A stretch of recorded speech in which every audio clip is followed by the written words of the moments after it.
What's up, everybody? My name is Shannon and I am still waiting for my Satyr, and today we are talking about Sky in the Deep by Adrienne Young. I've seen this book all over the place. I finally decided to pick it up because it was on the bargain section, and I will also say what kind of drew me to this was actually her other books. So Sky in the Deep is Adrienne Young's debut. I remember seeing the sequel to this like everywhere. I saw the cover, it looked really interesting, but I was like, oh, but it's a sequel, I have to read this one first. But then I saw her new series, which starts with Fable, and I was really into that, so thus here we are, finally reading Sky in the Deep. Sky in the Deep is a Nordic story. We are deep in the Isles of Scandinavia, we are on the fjords, we are on the mountains, we have these two rival clans who fight each other because of this long blood feud long ago with their gods, and the story centers around a girl who sees her brother fighting with the rival clan, a brother that she thought died 5 years ago, and seeing him leads her basically to just completely forget everything that she's known and be uprooted from her life and learn so much more about this other clan that she's been told to hate.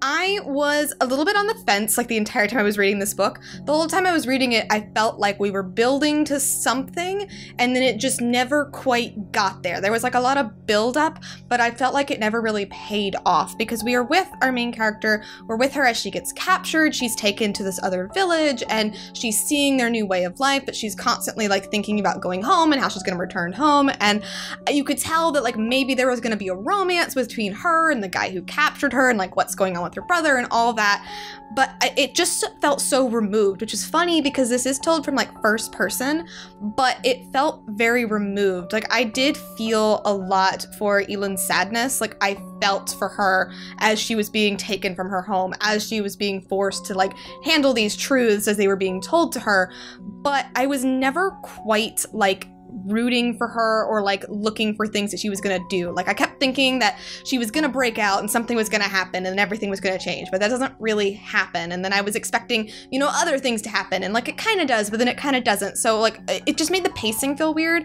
And this book is rather short. It's like less than 350 pages, but I still found myself skimming the end of it because I was just ready to get on with it. I'd say more than anything, this book is way more plot heavy because we are dealing with like a lot of battles and there's a lot of history going on here. But the weird thing is that the author just throws you into it and like you get no lifeline. Like things are happening, you're being told names, you're being told words that like are not English words and you don't know what they mean. And I felt like for the first 100 pages, I was like, fair enough. Okay, I'm a little lost, but fair enough. Finishing this book, I kind of felt like it was just okay. I didn't feel like I wasted my time, but I kind of felt like nothing happened. There was no resolution. I didn't really know like why this book needed to exist.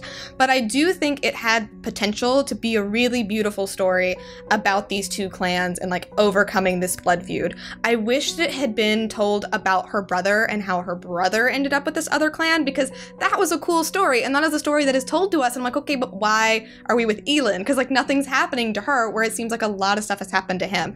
I think that would have improved it. I also think just with this being her debut that maybe, you know, things weren't going to be super amazing. So I kind of have hope for her other writing.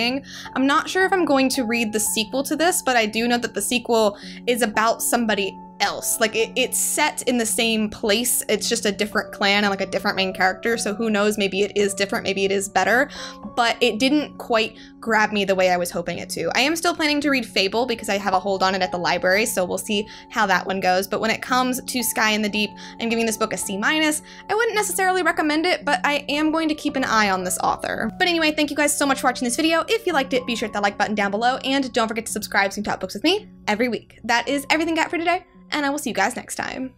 Bye!